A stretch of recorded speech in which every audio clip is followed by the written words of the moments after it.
Gadchiroli police और CRPF की संयुक्त कार्रवाई में 7 खूंखार नक्सली ढेर कर दिए हैं। 3 दिन और 3 रात तक चले इस नक्सल विरोधी अभियान में गढ़चिरौली नारायणपुर सीमा के जंगल इलाके में यह बड़ी सफलता मिली। मारे गए नक्सलियों में पश्चिम सब जोनल ब्यूरो का प्रभारी प्रभाकर उर्फ लोकेती चंदर राव भी शामिल है। इन सभी पर कुल 71 लाख रुपए का इनाम घोषित था। मुठभेड़ के दौरान एक जवान शहीद हो गया जबकि एक जवान घायल हुआ है। मौके से 3 AK-47 1 SLR 1303 राइफल समेत भारी मात्रा में हथियार और नक्सली सामग्री बरामद की गई है। यह कार्रवाई C60 और सीआरपीएफ के जवानों ने वरिष्ठ अधिकारियों के मार्गदर्शन में अंजाम दी। गढ़चिरौली पुलिस प्रशासन के इस कार्रवाई की जिले में हर ओर सराहना की जा रही है। वहीं पुलिस प्रशासन ने संकेत दिए कि गढ़चिरौली में नक्सल विरोधी अभियान और तेज किया जाएगा। जे लास्ट पगडंडी होता जाण्यासाठी ते 14 किलोमीटर लांब होते। गोपनाथचे पुढे जे लास्ट पगडंडी होता ते 14 किलोमीटर लांब आमच्या ऑपरेशन एरियामधून होता आणि आम्ही तात्काळ C60च्या मदतीने ते जे आमचे इंजर्ड जवान होते, 2 जवान आमचे जखमी झाले होते, एक गंभीर जखमी होते आणि एकाला गोली ब्रश करून गेले होते।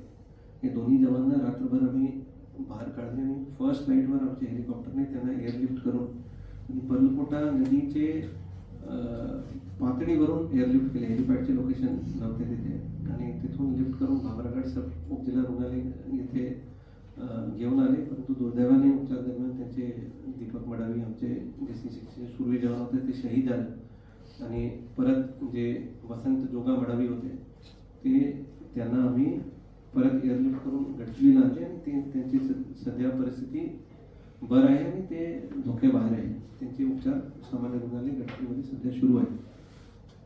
परवा मतलब काल 6 तारखेला परत ऑपरेशन रिझ्यूम झालं 6 तारखेला आणि परत दिवसभर जवळपास 4 वाजे संध्याकाळी परत ते फायरिंग सुरू राहिले आणि काल उर्वरित आम्हाला रात्री परवाच्या रात्री 2 आणखी मृतदेह आम्हाला सापडला होता आणि काल आणखी 4 माओवाद्यांचे मृतदेह आम्हाला सापडले जे आमचे DK SZCM in-charge of western sub zonal bureau आणि इन्चार्ज ऑफ कंपनी नंबर 10 ते प्रभाकर आणि त्यांचे ग्रुपने रात्रभर आमचे कोडोन तोडण्याचे प्रयास केले। रात्रभर फायरिंग सुरू होतं तिथे आणि आमचे C60 जवानांनी धैर्य दाखवून आणि अत्यंत नियोजित पद्धतीने त्यांना कोडोन तोडू दिले नाही आणि सकाळी फर्स्ट नाईट पासून फिर हेवी फायरिंग सुरू झालं आणि 2 वाजे 3 वाजेपर्यंत आम्ही जे उर्वरित तिथे 4 माओवादी होते त्यांना न्यूट्रलाइज केले आणि एकूण 7 माओवाद्यांचे खात्मा करण्यामध्ये गडचिरोली पोलिसला यश प्राप्त झालं आहे।